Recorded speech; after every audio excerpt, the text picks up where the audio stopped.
So, good evening, sir. So, I am RC Jonet Cathedral. Uh, today, sir, ang amon ng website is Adventure Time. So, ang concern na i-explain is paano naging clickable ang mga image sa amon ng gallery.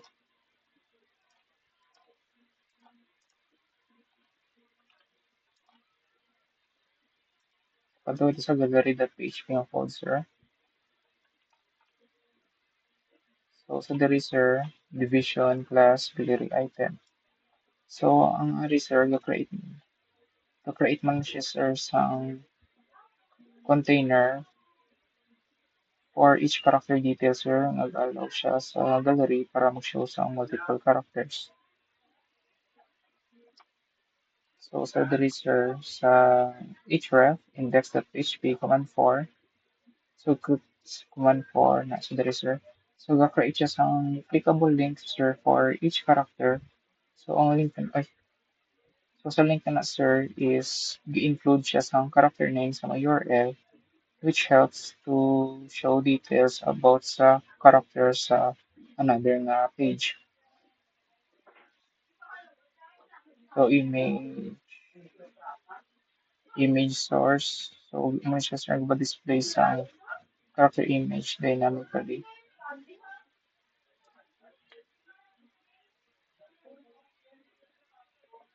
So division class. So may nakita rin na hindi nga division sir. Sa division class character info na siya ang hold ang character info natin sir. So ang character info nga may nakita is character name kag iyang age. If no character is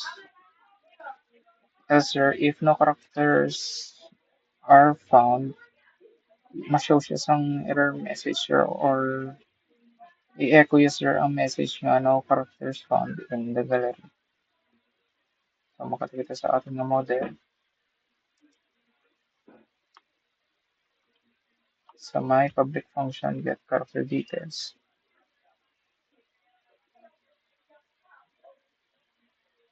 So ang purpose ni sir nga ang purpose ng function ni sir is i-retrieve ang details sang is i-retrieve ang details sang characters sa may TBL books na table sa may database based again provided nga character name. Basically provided character name. So query, select from table books. So there is gonna define SQL query sir kung para mag-search sir sa characters sa may table book sir. Hindi ng character name nag-match sa provide na character name. So kundi ng aring character name sir nag-match sa search mo itong character. So statement this db prepare query. So diri naman sir gina-prevent niya or gina-prepare niya ang SQL query for execution sir. So ang prepare nga function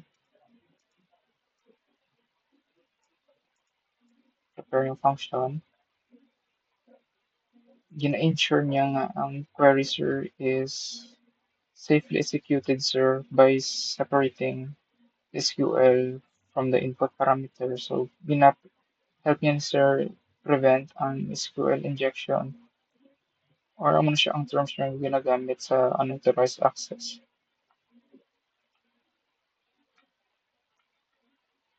If ang statement sir is false, i-return niya na yung error preparing query. I-check niya na sir if ang query preparation sir is hindi successful.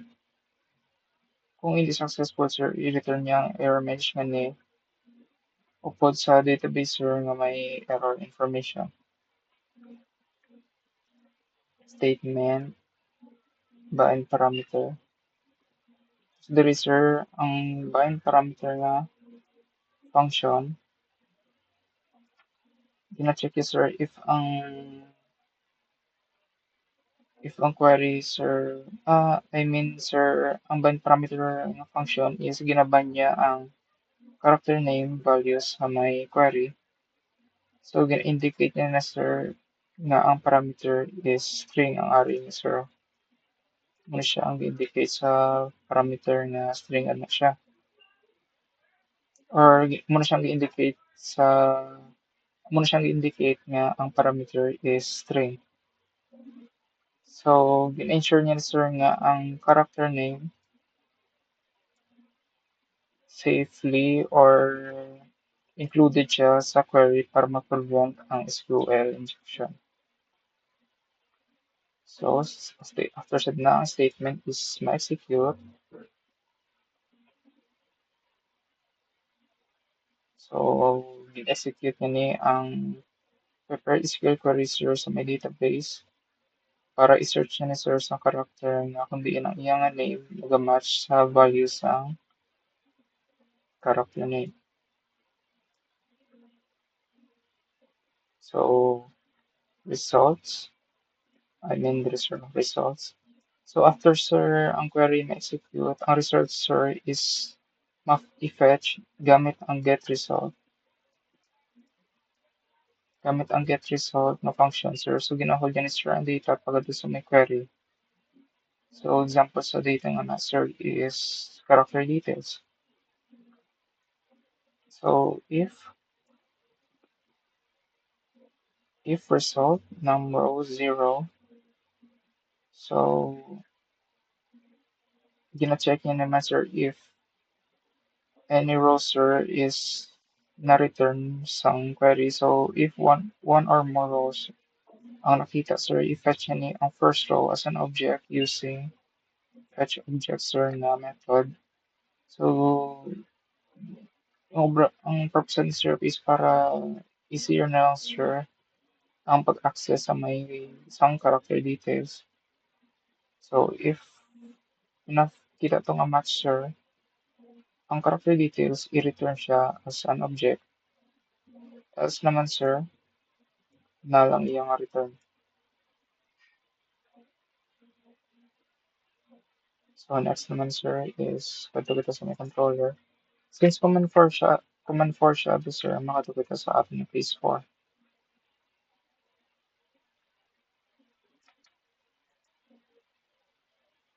So ang case 4 nga ni, sir, is ano siya ang case, sir, nga gaka-trigger, sir, if ang command 4, sir, is na-pass siya dito sa may URL. So if iset request page, so there is we're gonna check if ang page parameter, sir, is passed in the URL, sir, using ang request mo ni, sir.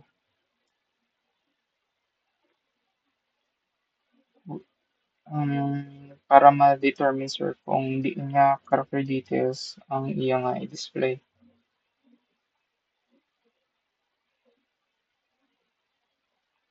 So, $sign page, request page. So, ang values ni, sir, is na-assign dito sa may $sign page nga variable. So, gina-contain niya ni, sir, ang character name or identifier, sir, nga napasa sa may URL. So,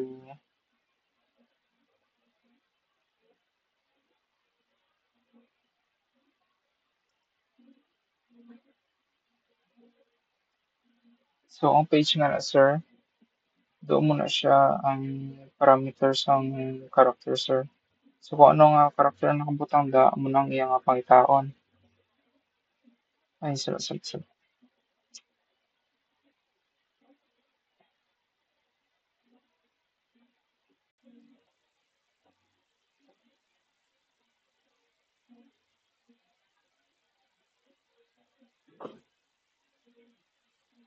balik kita, sir.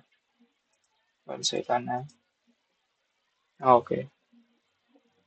So, ari siya do identifier na si, sir, kung ano nga page ang or ano nga character, sir, ang i-click mo So si Flame Princess ang i-click mo sa una siya ang page ang display ya.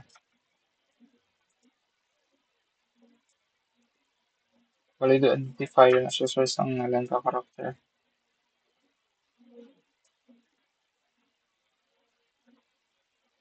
So bali makatulitan mo next sa may character details. This model get character details. So sir ang ga-call sang get character details ng function. Function I mean method. Get character details nga method or function sa may model sir. So i-pass nyo na sir ang $sign page na identifier. So i-pass nyo na sa sir as argument sir. So take so kung anong character ito yung click mo sir mo ang character name. I-pass nyo siya as argument. So ang function niya sir i-pass nyo ang details sang character halin sa may database. So if character details i-check na sir if ang character details sir is successfully fetched. So if ang character sir is makita sa database, ang function sir i-return niya na sa ang ang function sir i-return niya ang details or otherwise sir na lang iya nga i-return.